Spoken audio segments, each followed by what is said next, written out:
maraming kumakain dito sa Siklab, under ng Bistro Grupo, tas nasa Shangri-La Plaza pa. Alam, mami, dapat mukha tayong mayaman. Tama. Kaya nga, binakong ko lahat ng accessories na meron tayo susuot natin. Oo, para mukha tayong sosyal. Excuse me, waiter. Can I be order? Here's our menu. Thank you. Oh, girl, check the menu. Ha? Affordable lang pala dito?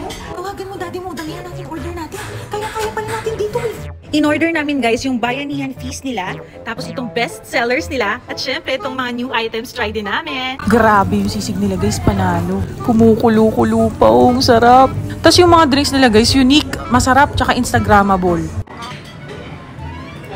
Ano? Libre yung pinagisang kajita nila, mi.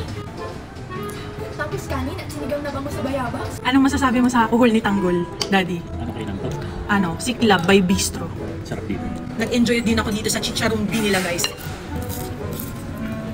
Walang lansa, crunchy. Yung mga dishes dito guys, parang tinarget nila yung mga paboritong ulam talaga ng Pinoy. Anong tawag dyan, si? Pulot-pok. Unang pulot po?